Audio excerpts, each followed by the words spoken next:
Hi boys and girls, today we're going to read chapter 24 and our novel Running Out of Time by Margaret Peterson Haddix.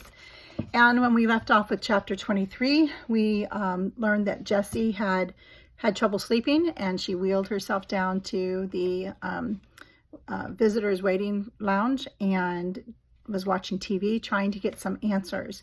When the nurse caught her, sent her back to bed, she fell asleep with still a lot of questions in her mind. So today, as we continue with the following action, we are going to hopefully see what else does Jessie give up in finding answers, or where does she turn. Katie and Andrew and Hannah and all the other children got better before Jessie, because you walked 15 miles and climbed buildings and held a news conference when you were deathly ill, one of the doctors told Jessie sternly. But none of the children were sent home to Clifton with their parents. Instead, they went to a place called foster homes. A woman known as a social worker came around and explained it to each of them. Your parents can't be trusted with you yet, she said over and over again. The state has the responsibility of making sure they're good parents before you can go home.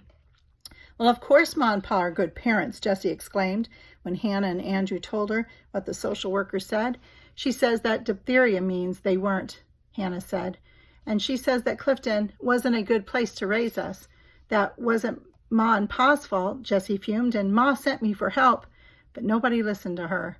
Without the other children, Jessie was lonely in the hospital. The social workers visited once or twice, and police officers came to interview her. But they were like the doctors and nurses, only asking questions, rarely answering any.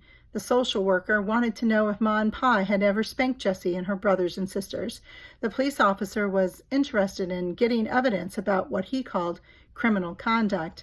Whenever Jessie tried to find out where her parents were or why the diphtheria epidemic had happened, the social workers and police officers said, "It's not my place to explain that." Well, whose place is it? Jessie sneaked down to the visitors' lounge on another night, but someone had taken the TV away. She asked the nicest nurse, the one who always smiled even at the end of her shift, if she could see some newspapers with information about Clifton, but the nurse said, "Not just yet. Concentrate on getting better." "I'd get better a lot faster if I knew about Ma and Pa," Jessie told her. The nurse paused while turning Jessie's pillow. "You're probably right, but it's just not my place." I know, Jessie said. "I've heard that before." The nurse soon left, and Jessie lay in her bed and wished she could have another news conference. Only this one would be in reverse. This time, she would ask the questions. Suddenly, Jessie sat up straight. It wasn't a bad idea. Why not try? So Jessie slid out of bed and she walked unsteadily to the ledge with the flowers people had sent her. She found the bunch of roses with the card that said, "The next time you have a news conference, I won't doubt you at all. Get well soon. Bob Haverford, Indianapolis Gazette." Jessie called Bob from a payphone down the hall when the nurses weren't looking. She didn't bother with anyone else. When she told him who she was, he greeted her like his best friend. "Jessie, don't you know every journalist in the world will be willing to sell his firstborn to interview you? I thought maybe you'd hold out for the big bucks from the National Enquirer." "I don't want to be interviewed. I want someone to explain things to me." Jessie told him how nobody would answer questions and how she'd been yelled at for trying to watch TV. Bob listened quietly. "I don't blame you for being frustrated. I may be able to help, but my newspaper wouldn't be too happy about paying me to deliver the news to just one person. So let's make a deal. I'll answer your questions if I get to ask some too." "Okay," Jessie said, and the reporter arrived several hours later. "I had to call in every single debt I had from every single hospital and state official I know," he said as he settled into a chair beside Jessie's bed. "I'm still not sure someone won't show up to try and kick me out, but I can be very persuasive. Now, who gets to ask the first question?" "I do," Jessie said. She paused suddenly, a little frightened. Bob was a stranger, even though he had friendly blue eyes with his wiry beard and mustache. "Can I trust you?" Bob laughed. "I'm in a profession most people don't trust, and my ex-wives would probably tell you not to trust me as far as you could throw me. But I give you my word for what it's worth. I'll tell you the truth as I know it." "Okay." For some reason that satisfied Jessie. "Where are my parents?" "I don't know about your parents specifically, except that they weren't among those arrested. The officials say most of the Clifton adults were in custody for questioning in hospitals under observation or back in Clifton packing up. Oh, why can't I see Ma and Pa? Bob shifted in his chair. You don't pull any punches, do you? He tugged on his beard. I think the state officials feel guilty that they didn't know about the danger in Clifton, so they're overcompensating now. They blame your parents, all of the Clifton parents, for failing to get the medical care you needed. So they're not sure your parents can be trusted to take care of you now.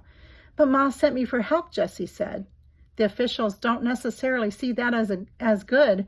They think she should have gone herself instead of putting you at risk. Jessie scowled. Didn't I tell you in the news conference? She couldn't fit into her modern clothes, and she would have stood out outside of Clifton. She thought I could escape without being noticed. Do you mind if I write that down? Bob asked, and he pulled out a small pad of paper and he began scribbling while he talked. I'm not saying I agree with the state officials. I'm just saying that's what they believe. They're beginning to ask all sorts of questions, though, about whether the adults in Clifton were suffering mass delusion, like maybe they were free to go, but because they didn't think they were free, that they're not responsible for their actions. Jessie rubbed her forehead. That doesn't make sense. No, Bob said, but as I tell my daughters, if life made sense, we'd all be bored.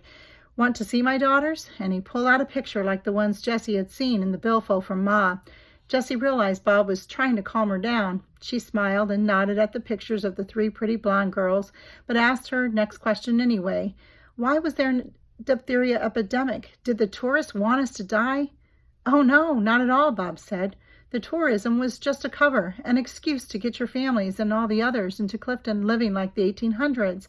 Then, too, it was a way to keep people from asking why they were building such a huge compound down there. The diphtheria was part of the experiment, not the tourist site. But that's what I really don't understand. What was the experiment? I heard Mr. Neely say something on TV about a gene pool. What's that? Well, I'm not great at science, Bob said, but genes are what people inherit. A gene pool is what characteristics are available to be inherited. Like, if there are only blue-eyed people in the gene pool, no one's going to inherit brown eyes. So the Clifton plotters were trying to create a gene pool where all the people could resist diseases. Bob explained that Mr. Clifton's scientist friends had planned all along to eventually close Clifton to tourists and introduce various diseases and see who could survive, and they had intended to wait until the first generation grew up. They planned to gradually remove your parents so there would be no one like your mother around to know cures were possible, Bob said. But the plotters got overeager and they stopped the modern medicine early. Didn't you say that at your news conference, that Clifton doctor stopped giving out pills that worked? Then at least one of the plotters introduced a diphtheria strain. After you escaped, they rushed to close Clifton Village entirely to the outside world. But that actually backfired. It just made the media suspicious enough to show up to your news conference, and you stopped their plot. Jessie shivered, still thinking about the diphtheria. So Clifton's men did want all of us to die. Like Abby and Jefferson. She couldn't say their names without a quiver in her voice. Bob shook his head. No, just the weak ones. They wanted the strong people to live, to create a strong gene pool. The explanation scared Jessie. So scientists think it's okay to let children die in an experiment? No, Bob said, not at all. Other scientists are comparing this to the Nazi concentration camp experiments. The what? Jessie asked. Would she ever understand anything? I forgot. You wouldn't know about that. Well, Nazis were very bad people who ruled Germany, the country that you probably know as Prussia, about 60 years ago. They did terrible, cruel things to other people in the name of science, and like now, other scientists were horrified. Jessie thought some more. What about Mr. Neely? Frank Lyle, I mean. I know at the news conference someone said the real Mr. Neely was dead, and I guess Clifton's men knew I escaped and found out who I was trying to call, but, Bob chuckled, how did Frank Lyle fool you? Is that what you want to know? Jessie nodded. Yes. Ma gave me Mr. Neely's number. How did Frank Lyle answer his phone? Lyle broke into the home of a family who got that number after the real Neely died. Fortunately for him, or for the family maybe, The family was away on vacation, so all he had to do was wait for you to call. And then when you did, he simply took you back to an apartment he had rented and pretended to be Isaac Neely. Oh, Jessie said. As near as I can tell, Bob said, Lyle was the ringleader of the whole thing, the one who convinced Mr. Miles Clifton to start Clifton Village, and I'd bet serious money he was the one who introduced the diphtheria early.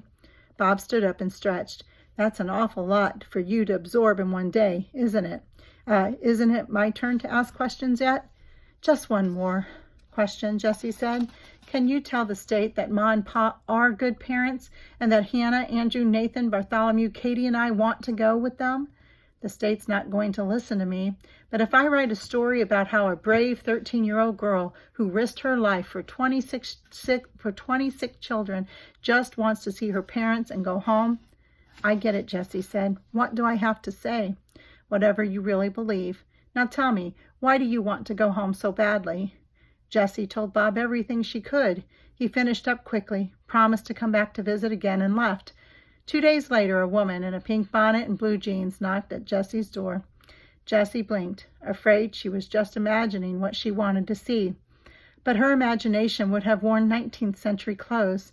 Ma! Jessie started to jump up and hug her, and then remembered that she was still too sick to move so fast. It didn't matter. Ma was at her bed and already had her arms wrapped around Jessie's shoulders. Are you taking me home? Jessie asked. Not yet, I'm afraid, Ma said. Pa and I aren't going to be allowed to do anything but visit you for a while. But, oh, Jessie, it's so good to see you. Ma hugged her tighter. Ma, I didn't get help in time. Abby and Jefferson died, Jessie whispered. Ma put her hand on Jessie's cheek. I know. It's a terrible shame. They shouldn't have died. But you mustn't feel guilty. It's not your fault. And you saved a lot of children who would have died if you hadn't gotten help. Now, how are you? Are you okay? They talked and talked until the social worker came in and said, time's up. Afterward, Jessie was alone again. She stared out the window. She'd had all of her questions answered, and she'd gotten to see Ma, and she would see Pa the next day. Ma had comforted her about Abby and Jefferson. So why did Jessie still feel so confused? Thanks for watching.